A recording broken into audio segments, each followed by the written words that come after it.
हाय दोस्तों, मेरा नाम जितेंद्र चौधरी है। अभी पिछले दिनों दिल्ली के रामजस कॉलेज के अंदर में आईसा के स्टूडेंटों ने दिल्ली यूनिवर्सिटी के उस कॉलेज को भी जेएनयू बनाने की कोशिश की।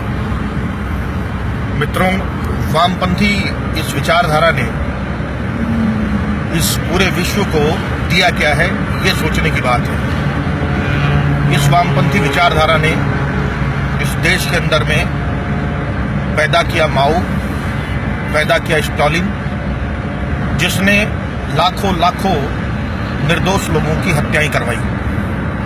और मित्रों, सोचने की बात यह है कि इस हत्याओं के अंदर में उन लोगों की हत्याएं हुई जिन लोगों के ये पैरोकार बनते हैं, गरीब के, पिछड़े लोगों के, और जो धन से तन से वंचित लोग थे, उन लोगों की हत्याएं हुई।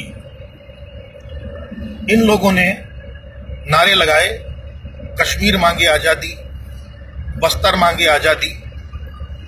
मित्रों, इस देश के अंदर में ये देश सांस्कृतिक रूप से बहुत ही उच्च स्तर के मापदंड लिए हुए रहे हैं और इस देश की आज़ादी के लिए बहुत से लोगों ने अपना बलिदान दिया। कश्मीर की आज़ादी के नारे लगाने वाले ये लोग, इन्होंने कभी भी कश्मीर से विस्थापित हुए कश्मीरी हिंदू पंडितों के लिए कभी आवाज़ नहीं उठाई कि उन लोगों के साथ में अत्याचार हुआ जो लोग आज देश के विभिन्न कोनों में पड़े हुए एक मजलूम जिंदगी जीने को मजबूर हैं। इन लोगों ने कभी भी, अभी हाल ही के अंदर में पश्चिम बंगाल के धूलागढ़ में हुई हिंसा के लिए कभी आवाज नहीं उठाई कि वहां पे जो कुछ भी हुआ गलत हुआ।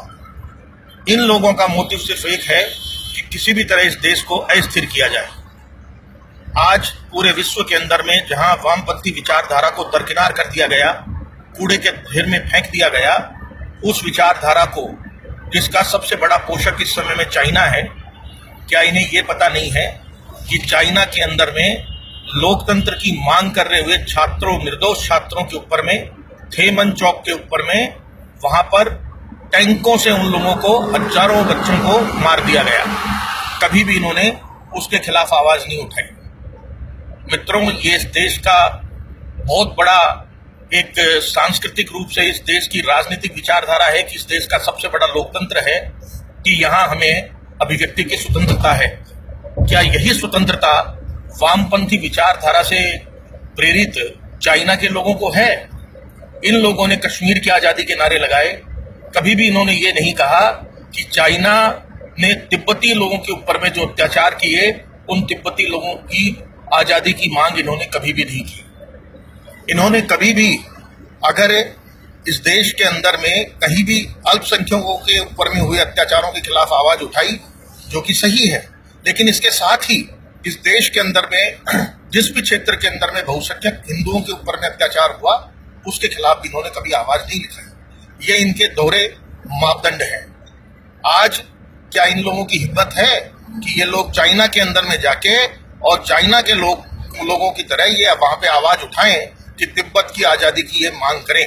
अगर ये लोग तिब्बत की आजादी की मांग करें तो वही वामपंथी विचारधारा से प्रेरित वहां की सरकार इन लोगों के ऊपर में टैंक चला देती। आज हिंदुस्तान का दुर्भाग्य है कि हिंदुस्तान के दुश्मनों को हिंदुस्तान से लड़ने के लिए सिर्फ वहां से हथियार भेजने रहते हैं, बाकी का काम यहाँ के हमारे लोग ही पूरा कर देते हैं।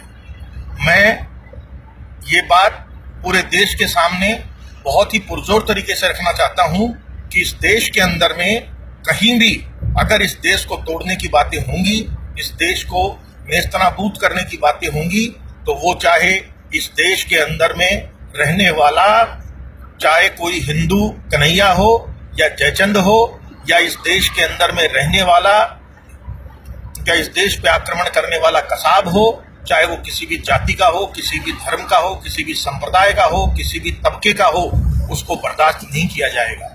इस देश के अंदर में अगर आजादी इस देश से चाहिए तो आजादी की मांग करें कि इस देश के हमें गरीबी से आजादी चाहिए, गरीबी के खिलाफ संघर्ष करें।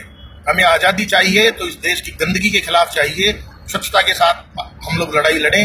इस देश को स्वच्छ करना है और इस देश को उसी पूरे पुराने परम वैभव के ऊपर पहुंचाना है जहां का ये देश हकदार था, जो देश कभी विश्व गुरु हुआ करता था। परंतु इस देश के अंदर में ये लोग जिस तरह की मांगे करते हैं, उससे इन लोगों का एक ही उद्देश्य है कि ये देश अस्थिर हो जाए और इस देश के टुकड़े टुकड़े हो जाए। मित्रों, नक्सलवादी का समर्थन करने वाले ये लोग ये अच्छी तरह से जानते हैं कि इस देश के अंदर में नक्सलवाद से सबसे ज्यादा प्रभावित अगर कोई हुआ है तो वहां का गरीब तबका हुआ है।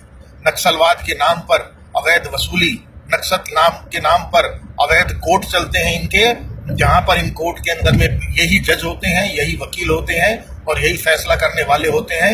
निर्दोष लोगों की हत्याएं कर दी जाती हैं। कभी भी इन्होंने कश्मीर के अंदर में सेना के ऊपर पत्थर फेंकने वालों का विरोध नहीं किया कि सेना के ऊपर में पत्थर फेंके जा रहे हैं। हमारे सेना के भाई वहां पे जो इस देश की रक्षा के लिए तत्पर हैं, उनकी हत्याएं होती हैं, वो मारे जाते हैं। जो आतंकवादी हैं वो उन पे हमला करते हैं। आतंकवाद के खिलाफ आजादी की मांग कभी भी नहीं की गई। मित्रों, इस देश का दोहरा मापदंड, इन लोगों का दोहरा मापदंड कभी नहीं चलेगा। इस देश के ऊपर में अगर आक्रमण करने वाले कोई भी हो, उसको बर्दाश्त नहीं किया जाएगा।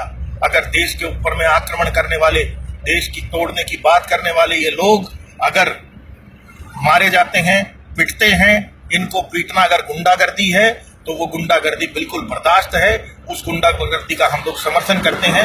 अगर यही गुंडागर्दी है तो भगत सिंह भी गुंडागर्दी की श्रेणी के अंदर में आता है, जिसने इस देश की आजादी के लिए बम फेंका था। चंद्रशेखर आजाद भी गुंडागर्दी की श्रेणी में आता है, जिसने की अंग्रेजों के खिलाफ इस देश की आजादी के लिए गोलियां चलाई थी। अगर इस देश को तोड़ने की बात करी गई तो वो नाकाबिले बर्दाश्त है, बर्दाश्त नहीं की जाएगी। मैं रामजस कॉलेज के उन सभी भाई बहनों का, उन छात्र छात्राओं का हृदय से अभिनंदन करता हूं, जिन्होंने इस देश को तोड़ने की बात करने वालों के खिलाफ उनको मुंह तोड़ जवाब दिया गया। जो आदमी जिस भाषा के अंदर में समझे, उसको उसी भाषा के अंदर जवाब दिया जाए। धन्यवाद।